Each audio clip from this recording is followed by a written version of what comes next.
नमस्कार दोस्तों, खबर बहुत बड़ी है।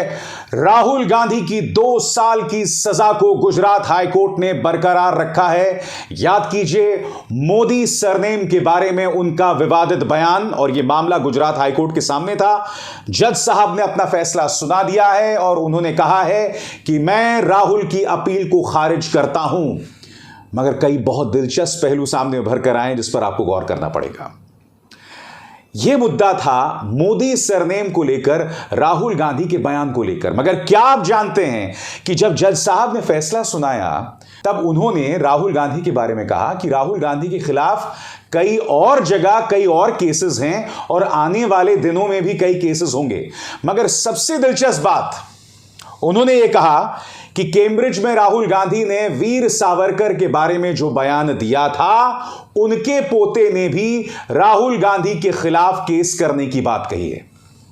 मैं आपसे एक सीधे सवाल पूछना चाहता हूं, वीर सावरकर के बचाव में जज साहब आखिर क्यों आए? वीर सावरकर का, विनायक दामोदर सावरकर का आखिर इस मामले से क्या लेना देना है? आखिर जज साहब यह कहने का क्या प्रयास कर रहे थे? कुछ तथ्य मैं आपके सामने रखना चाहता हूं, क्योंकि देखिए, राहुल गांधी ने भी कोई विनायक दामोदर सावरकर को गाली नहीं दी थी। उन्होंने यही कहा था कि विनायक दामोदर सावरकर ने अंग्रेजों से माफी मांगी थी। हकीकत यह भी है कि उन्होंने दर्जन बार अंग्रेजों से माफी मांगी थी और माफीनामे में यह भी कहा था कि मैं अंग्रेजों का वफादार नौकर हूं। तो बड़ा प्रश्न ये कि जो बात राहुल गांधी ने कही उसका जिक्र जज साहब अपने फैसले में क्यों सुना रहे हैं? वो फैसला जिसमें राहुल की अपील को खारिज कर दिया है, इसका अर्थ क्या हुआ मैं आपको बताता हूं। अब अगले एक हफ्ते में इस मामले को चुनौती सुप्रीम कोर्ट में दी जाएगी। यानी कि राहुल गांधी की जो सांसदी है वो बहाल नहीं होगी, वो बर्खास्त रहेगी। अब यह मामला सुप्रीम कोर्ट में जा रहा है। मगर हैरत अंगेज बात यह कि सावरकर के बचाव में जज साहब आते हैं। मैं जज साहब से पूछना चाहता हूं कि विनायक दामोदर सावरकर ने अपने बयान में यह भी कहा था कि सुभाष चंद्र बोस की INA का, इंडियन नेशनल आर्मी का विरोध किया जाना चाहिए और अंग्रेजों की सेना को सपोर्ट किया जाना चाहिए। क्या विनायक दामोदर सावरकर ने भारत छोड़ो आंदोलन का साथ दिया?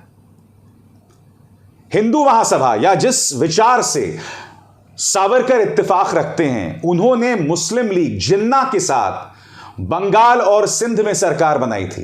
तो ऐसे में विनायक दामोदर सावरकर के बचाव में जज साहब क्यों आते हैं?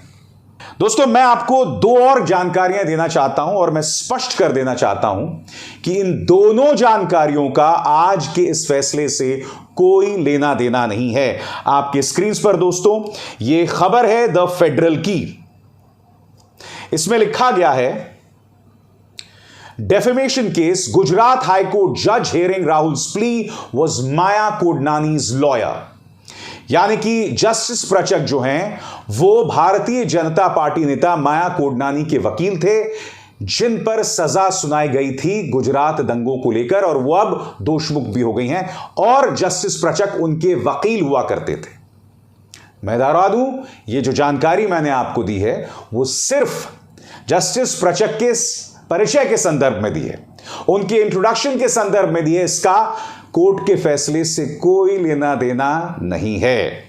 बात यहां नहीं रुकती। एक और जानकारी दोस्तों आपके स्क्रीन पर, मुझे लगता है आपको पता होना चाहिए, वायर की खबर है, क्योंकि आपको याद होगा कि सूरत की सेशंस कोर्ट, क्योंकि इससे पहले मामला सूरत की अदालत के सामने था और सेशंस अदालत में भी राहुल की अपील को खारिज कर दिया गया था।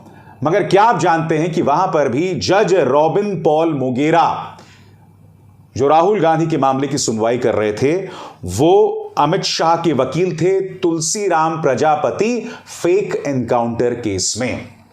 और जैसा कि आप जानते हैं कि वहां पर भी राहुल गांधी की अपील को खारिज कर दिया गया था। फिर स्पष्ट कर दूं दोस्तों, इन दोनों जानकारियों का, चाहे सूरत की सेशंस कोर्ट की अदालत का फैसला हो या आज गुजरात हाईकोर्ट का फैसला हो, उनसे कोई लेना देना नहीं है। हैरत अंगेज बात यह है दोस्तों कि जज साहब आज अपने फैसले में सावरकर का जिक्र करते हैं, जिनका कंट्रीब्यूशन भारत के स्वतंत्रता आंदोलन में विवादास्पद है। और अगर कोई ऐसे कहता है तो यह सावरकर की अवमानना नहीं है, यह सावरकर का इतिहास है, इससे मुंह नहीं मोड़ा जा सकता। इस बीच इस मुद्दे पर कांग्रेस ने कड़ी प्रतिक्रिया दी है। आपके सामने रणदीप सिंह सुरजेवाला का यह बयान। बकौल रणदीप सिंह सुरजेवाला, ये नाइंसाफी है। अंग्रेजी में उन्होंने लिखा है ट्रैवेस्टी ऑफ जस्टिस। रणदीप सिंह सुरजेवाला कहते हैं कि नीरव मोदी, आमी मोदी, निशाल मोदी और मेहुल चोकसी जैसे बैंक फ्रॉडस्टर्स को सजा देने की बजाय जो लोग इनके घपले को उजागर कर रहे हैं उन्हें सजा दी जा रही है। श्री राहुल गांधी ने सच के रास्ते को अख्तियार किया है और वो निडरता से आगे बढ़ रहे हैं। सत्ता में जो लोग बैठे हैं, राहुल गांधी उनसे जवाबदेही ले रहे हैं। हम सच पर लगातार चलते रहेंगे, चाहे इसकी कोई भी कीमत चुकानी पड़े। सत्यमेव जयते। आपके सामने जयराम रमेश का बयान। जयराम रमेश कहते हैं राहुल गांधी की संसद से अयोग्यता पर गुजरात हाईकोर्ट की एकल पीठ का फैसला हमारे संज्ञान में आया है। माननीय न्यायाधीश के तर्कों का अध्ययन किया जा रहा है, जैसा कि होना चाहिए। डॉक्टर अभिषेक मनु सिंघवी दोपहर 3 बजे मीडिया से इस पर विस्तार से चर्चा करेंगे। हाईकोर्ट के फैसले ने इस मामले को आगे ले जाने के हमारे संकल्प को 2 गुना कर दिया है। दोस्तों, एक बात स्पष्ट हो जाता है कि जब से राहुल गांधी ने भारत जोड़ो यात्रा शुरू की है, जब से राहुल गांधी ने संसद के अंदर गौतम अडानी के बारे में बयान दिया है, तब से वो बुरी तरह से भारतीय जनता पार्टी को चुभने लगे हैं। क्योंकि संसद के अंदर जब उन्होंने अपना ऐतिहासिक भाषण दिया था, जिसे कई जगह से नोच दिया गया था, जिसके कई हिस्सों को लोकसभा अध्यक्ष ने हटा दिया था, वो भाषण अपने आप में बहुत ऐतिहासिक था दोस्तों। जब राहुल गांधी ने अडानी की पोल खोल की थी, और इत्तेफाक देखिए, जैसे ही उन्होंने पोल खोल की, अदालत में प्रक्रिया तेज कर दी गई। पूर्णेश मोदी जो थे इस मामले में, जिन्होंने पहले उस मामले पर रोक लगाई हुई थी, वो अचानक अपील दायर करते हैं और मामले में तेजी आ जाती है। कब? जब राहुल गांधी अडानी के बारे में बयान देते हैं। और यही नहीं, जब राहुल गांधी भारत जोड़ो यात्रा शुरू करते हैं और उसके बाद से लगातार उन पर हमला किया जाता है। स्मृति ईरानी, अमित शाह, पूरा भाजपा का प्रचार तंत्र, स्वयं प्रधानमंत्री नरेंद्र मोदी लगातार राहुल गांधी की भारत जोड़ो यात्रा पर न सिर्फ अनर्गल, भ्रामक और कुछ हद तक झूठे बयान भी देते रहे, लगातार देते रहे दोस्तों। और सोने पे सुहागा जब राहुल गांधी ने अडानी पर अपना बयान दिया था, और जैसे ही वो बयान देते हैं, राहुल गांधी के खिलाफ जो मानहानि का मामला है उसमें तेजी आ जाती है। इधर पटना की एक अदालत में भी सुशील मोदी जो हैं वो राहुल गांधी को घेरना चाहते हैं, जिससे आप देख सकते हैं कि राहुल गांधी को चारों तरफ से घेरा जा रहा है।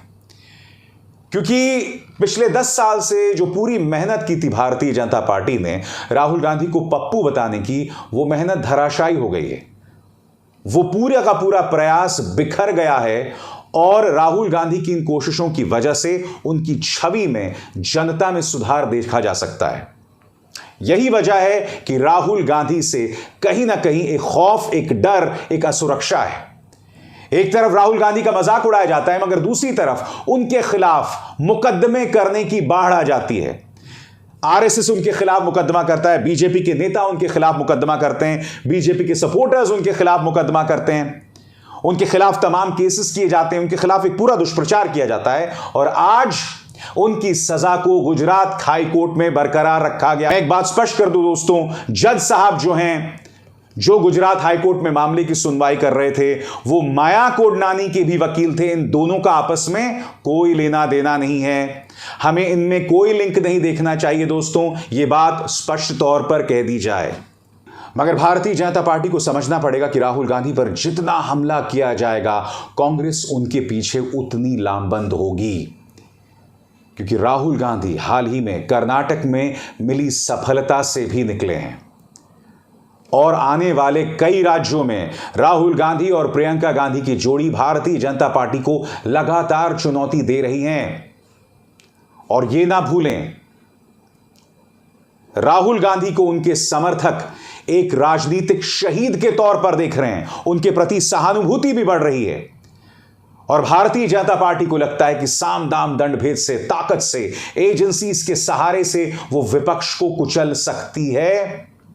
भारतीय जनता पार्टी गलत फहमी में है, मुगालते में है, क्योंकि हकीकत यह है दोस्तों कि राहुल गांधी को इस वक्त भारतीय जनता पार्टी जितना दबाएगी, जितना उन पर दमन करेगी, जितना उन्हें घेरेगी, कांग्रेस का समर्थक उतना लामबंद होगा। The Prime Minister is one Indian person. He is not India.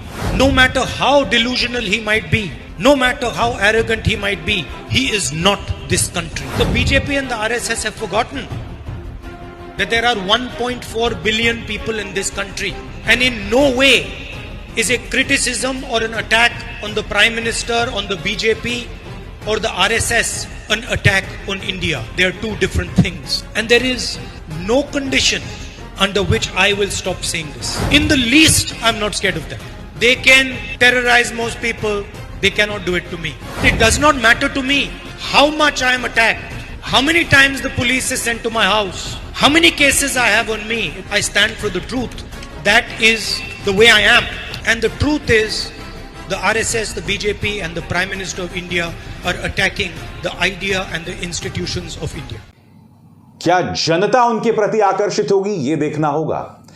मगर साल के अंत में जो 3 हिंदी भाषी राज्यों में चुनाव हो रहे हैं, मध्य प्रदेश, छत्तीसगढ़ और राजस्थान, यही नहीं, उससे पहले तेलंगाना में चुनाव है, जहां भारतीय जनता पार्टी बुरी तरह से बिखर गई है और कांग्रेस दूसरे नंबर पर आ गई है।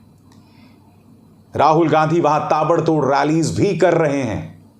ये तमाम फैक्टर्स राहुल का कद ऊंचा कर रहे हैं। मगर दूसरी तरफ प्रधानमंत्री नरेंद्र मोदी जो मुद्दों पर सामने आते हैं, अपनी सुविधा के हिसाब से सामने आते हैं, दिल्ली यूनिवर्सिटी चले जाते हैं, मध्य प्रदेश में कार्यकर्ताओं को तो संबोधित करते हैं, मगर मणिपुर नहीं जाते, मणिपुर से बचते हैं जहां हालात गंभीर है। जनता यह भी देख रही है, जनता यह भी देखती है कि जब राहुल गांधी मणिपुर जाने की कोशिश करते हैं तो उन्हें किस तरह से रोका जाता है। यह तक कहा जाता है कि राहुल गांधी के जानने से वहां हालात बिगड़ रहे हैं, जबकि उससे पहले ही करीब 130 लोग मारे जा चुके होते हैं। ये तमाम फैक्टर्स हैं जिसे नजरअंदाज बीजेपी नहीं कर सकती। बहरहाल मामला बहुत दिलचस्प है दोस्तों। अगले एक हफ्ते में यह मामला अब सुप्रीम कोर्ट के सामने आएगा। सुप्रीम कोर्ट इस पर क्या रुख करेगी, क्योंकि अगर राहुल गांधी को यहां पर भी राहत नहीं मिलती तो 6 + 2 साल 8 साल तक संसद से वो बाहर हो सकते हैं। अभिसार शर्मा को दीजिए इजाजत। नमस्कार। स्वतंत्र और आजाद पत्रकारिता का समर्थन कीजिए, सच में मेरा साथी बनिए। बहुत आसान है दोस्तों, इस ज्वाइन बटन को दबाइए और आपके सामने आएंगे ये 3 विकल्प, इनमें से एक चुनिए और सच के इस सफर में मेरा साथी बनिए।